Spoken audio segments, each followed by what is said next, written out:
Hello students, welcome to Rau's academy Indore. मैं Sunil Singh, faculty of geography, ecology और disaster management.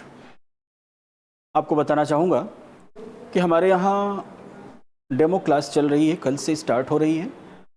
नीचे scrolling में नंबर्स हैं, आप उसमें संपर्क कर सकते हैं।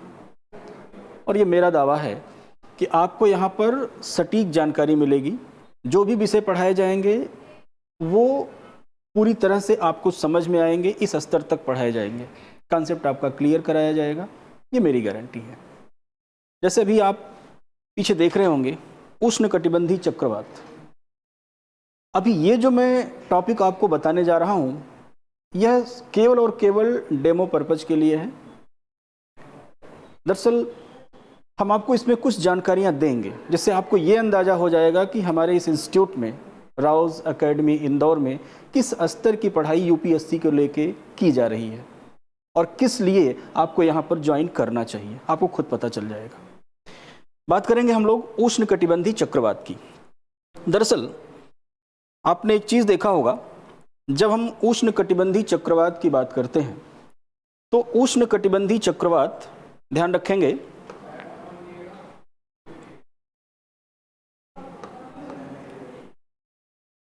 उष्णकटिबंधीय चक्रवात ये 5 डिग्री से लगाकर 30 डिग्री उत्तर और दक्षिण अक्षांशों में ये बनते हैं, गर्मियों में बनते हैं। जैसे हम भारत का संदर्भ लें तो भारत में मार्च से लगाकर, यानी मार्च महीना, यहाँ से शुरुआत हो जाती है उष्णकटिबंधीय चक्रवातों की, और ये अप्रैल में, मई में, इवन कभी कभी मध्य जून तक ये उष्णकटिबंधीय चक्रवात भारत में आते रहते हैं।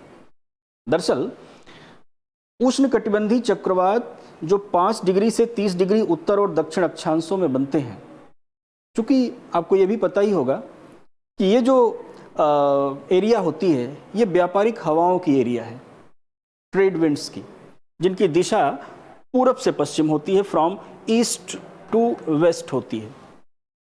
तो जाहिर सी बात है कि जब उसी अक्षांश में 5 डिग्री से 30 डिग्री उत्तर और दक्षिण अक्षांशों में ये चक्रवात बन रहे हैं तो उन चक्रवातों पर कहीं न कहीं व्यापारिक हवाओं का प्रभाव भी पड़ता है।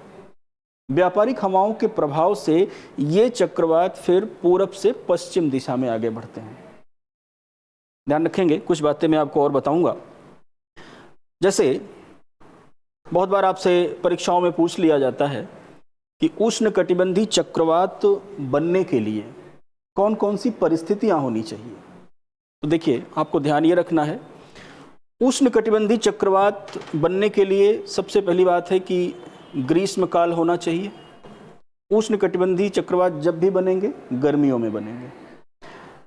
सागर की जो सतह है, सरफेस, सी सरफेस, उसका टेम्परेचर लगभग 27 डिग्री सेंटीग्रेड लगभग होना चाहिए।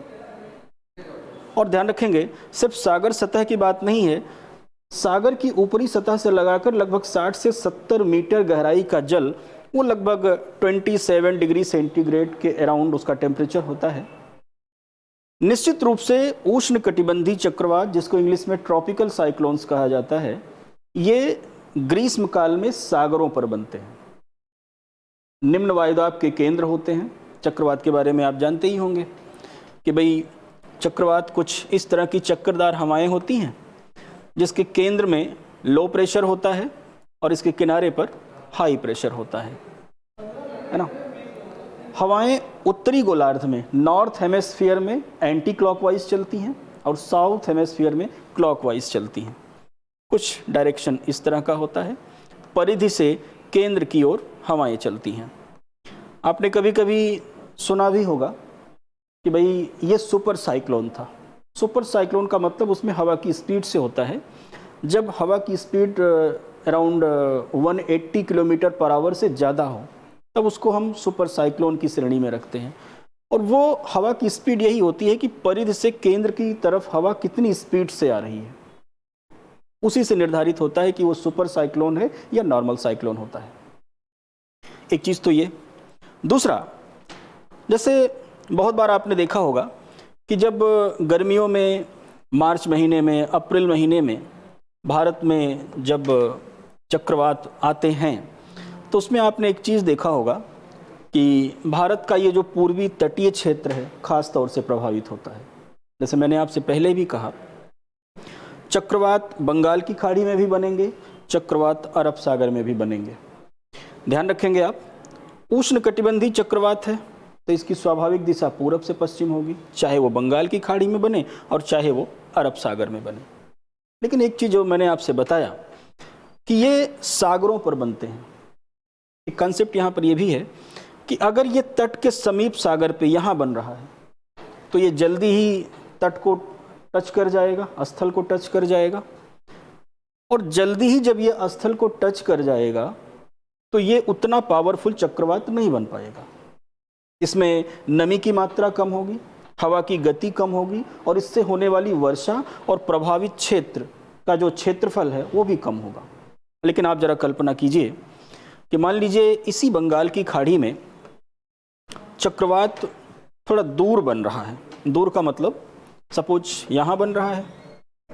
अब ये चक्रवात जब यहाँ बना तो इस चक्रवात को आगे बढ़ने के लिए या कह लीजिए भारत के तट तक पहुँचने के लिए एक लंबा समय, एक लंबी दूरी तय करनी पड़ेगी। और मैं फिर कहता हूँ कि ये चक्रवात, ट्रॉपिकल साइक्लोन, उष्णकटिबंधीय चक्रवात, जितनी देर तक सागर के ऊपर रहेगा ये उतना ही ज़्यादा पावरफुल होगा। स्वाभाविक दिशा मैंने आपको पहले ही बता चुका हूँ, पूरब से पश्चिम होगी।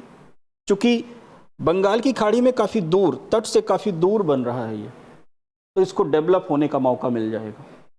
और ये जब भारत के तटवर्ती क्षेत्र में आएगा तो वर्षा की मात्रा भी ज़्यादा रहेगी, पवन की गति भी बहुत ज़्यादा रहेगी और होने वाले नुकसान की मात्रा भी बहुत ज़्यादा होगी। और यही कारण है कि आपने देखा होगा कि पश्चिम बंगाल, ओडिशा, आंध्र प्रदेश, तमिलनाडु एवं दक्षिणी केरल भी गर्मी के दिनों में उष्णकटिबंधीय चक्रवातों से बार बार और बहुत ज़्यादा मात्रा में प्रभावित होते हैं।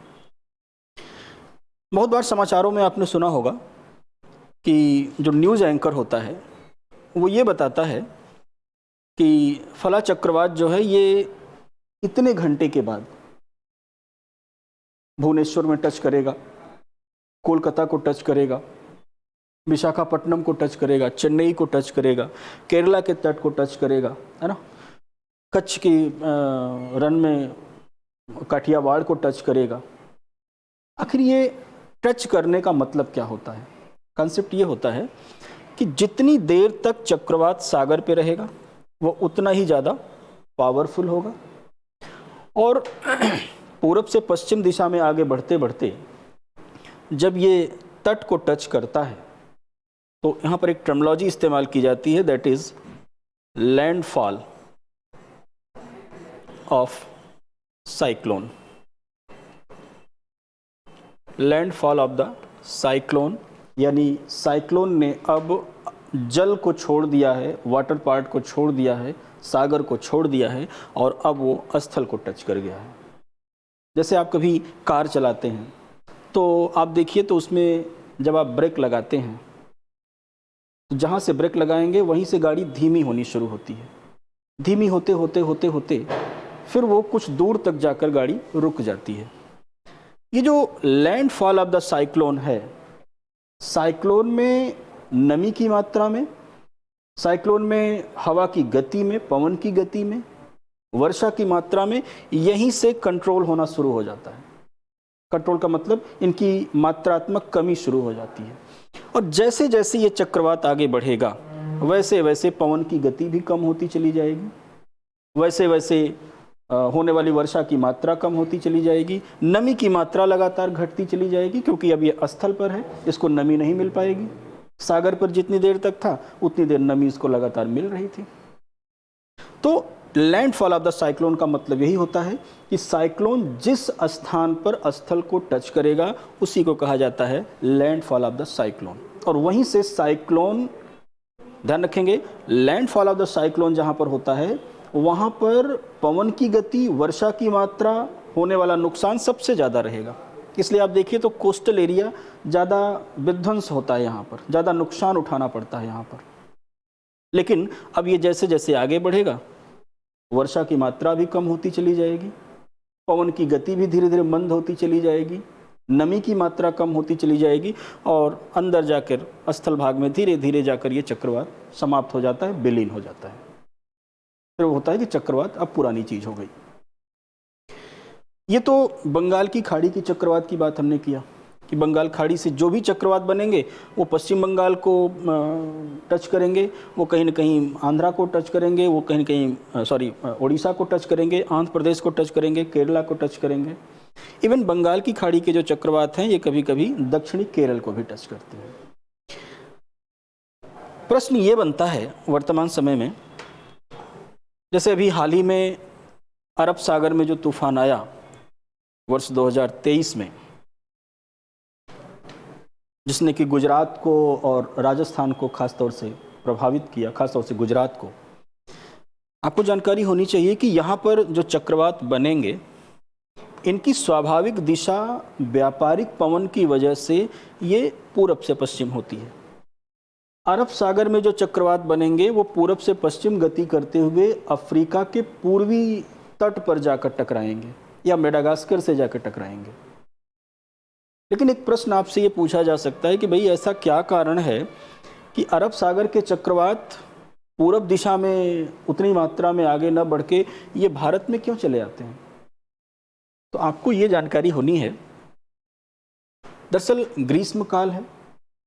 ग्रीष्म काल में आप देखिए तो राजस्थान का टेम्परेचर भारत में सबसे ज़्यादा रहता है भाई, चूंकि मरुस्थल है, टेम्परेचर ज़्यादा रहेगा तो यहाँ पर हवाएं गर्म होकर तेज़ी से ऊपर उठती हैं, उनमें संवहन धाराएं बनती हैं, कन्वेक्शनल करंट बहुत तेज़ी से बनती हैं। कन्वेक्शनल करंट बनेगी तो यहाँ पर लो प्रेशर डेवलप होता है और वहीं पर उसके पड़ोस में अरब सागरीय क्षेत्र में आप देखिए तो यहाँ पर हाई प्रेशर बना होगा। तो जाहिर है हवा चलती कैसे है, हाई प्रेशर से लो प्रेशर की ओर चलती है ना। तो ये सागर वाला जो हाई प्रेशर है, इस हाई प्रेशर से मरुस्थल के लो प्रेशर की तरफ हवाएं चलने लगती हैं, या इसको ऐसे कह सकते हैं आप कि राजस्थान में गर्मी में जो इंटेंस लो प्रेशर है, और वो इंटेंस लो प्रेशर क्यों क्रिएट हुआ है? इंटेंस टेम्परेचर की वजह से क्रिएट हुआ है। तीव्र तापमान जनित तीव्र निम्न वायुदाब वो क्या करता है, ये हाई प्रेशर वाली हवा को अपनी तरफ आकर्षित करता है, अट्रैक्ट करता है। सपोज उसी समय यहाँ पर कोई साइक्लोन बना है, जैसे अभी साइक्लोन मई के महीने में यहाँ पर बना भी था। अब यहाँ पर कोई साइक्लोन बना है, अब वो साइक्लोन उसको जाना चाहिए पूरब से पश्चिम, लेकिन जैसे मैंने आपसे कहा कि यहाँ पर इंटेंस टेम्परेचर है, तीव्र तापमान है, बहुत ज़्यादा तापमान है, और उसकी वजह से यहाँ पर इंटेंस लो प्रेशर है, तीव्र निम्न वायुदाब का विकास हुआ। अब वही तीव्र जो निम्न वायुदाब है, इंटेंस लो प्रेशर, वो इंटेंस लो प्रेशर क्या करता है, ये अरब सागर पर उठे हुए चक्रवाती तूफान की कुछ हवाओं को, जो कि हाई प्रेशर वाली हैं, ठंडी हैं, जो कि सागर पर हैं तो ठंडी होंगी, उस हाई प्रेशर वाली हवा में से कुछ पार्ट को ये अपनी तरफ अट्रैक्ट कर लेती है। तो इसी चक्रवाती हवा में से इसका कुछ पार्ट डाइवर्ट हो जाता है राजस्थान की तरफ। अब जाहिर है कि राजस्थान में डायरेक्ट तो पहुंचेंगे नहीं, राजस्थान में पहुंचने से पहले उनको गुजरात से होकर गुजरना पड़ेगा, गुजरात के कोस्टल एरिया से होकर गुजरना पड़ेगा। गुजरात का ही तटीय भाग है जो कि अरब सागर के तट से लगा हुआ है। तो लैंडफॉल साइक्लोन का जो होगा वो कहीं न कहीं गुजरात के तट पर होगा, इसलिए सबसे ज़्यादा नुकसान अरब सागर के तूफानों से गुजरात को उठाना पड़ता है। जैसे अभी मई के महीने में आपने देखा भी होगा, उठाया भी। और उसके बाद ये चक्रवात आगे बढ़ते बढ़ते राजस्थान पहुंचेंगे। ध्यान ये रखना है आपको कि यहाँ से जो चक्रवाती हवाएं जो कि पूरब तो जा रही थी, लेकिन इंटेंस लो प्रेशर की वजह से ये डाइवर्ट हो गई इंडिया की तरफ, गुजरात और राजस्थान की तरफ। इनका जो फोकल पॉइंट है, फोकल पॉइंट का मतलब केंद्र बिंदु, वो केंद्र बिंदु गुजरात नहीं है, केंद्र बिंदु राजस्थान है। लेकिन जाहिर सी बात है कि उस केंद्र बिंदु पर पहुंचने से पहले इनको गुजरात से होकर गुजरना पड़ता है, कभी कभी हो सकता है इनको महाराष्ट्र से होकर गुजरना पड़े। तो इसलिए महाराष्ट्र में और ख़ास तौर से गुजरात में इनका लैंडफॉल होता है चक्रवात का, उससे उनको बहुत ज़्यादा नुकसान उठाना पड़ता है, जो आपने मई के महीने में भी देखा भी होगा। यहाँ पर जो तूफान आया था उसका नाम था विपरजॉय। विपरजॉय, विपरजॉय नाम बांग्लादेश ने रखा था। नामकरण की भी एक प्रणाली होती है जो हम आपको क्लास में बताएंगे। तो इस बिपरजॉय तूफान से गुजरात को नुकसान हुआ, लेकिन बिपरजॉय तूफान का फोकल पॉइंट क्या था? वो था थार का रेगिस्तान, और गुजरात को क्रॉस करके वो बिपरजॉय तूफान कहीं न कहीं राजस्थान में भी इंटर किया। आपको पता ही होगा कि जयपुर जैसे शहरों में कुछ समय के लिए जगह जगह बाढ़ की स्थिति बन गई। तो इस तरह के प्रश्न आपसे बार बार पूछे जाते हैं। प्रश्न ये बन जाएगा कि अरब सागर के तूफान भारत में क्यों इस तरह से तबाही लाते हैं? मैंने आपको उत्तर उसका दिया, आपको लिखना चाहिए। प्री में भी पूछा जाएगा, मेंस में भी पूछा जाएगा। दूसरा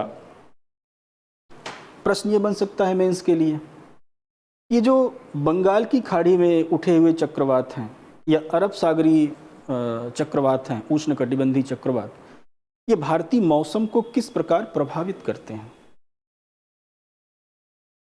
दैट्स ऑल।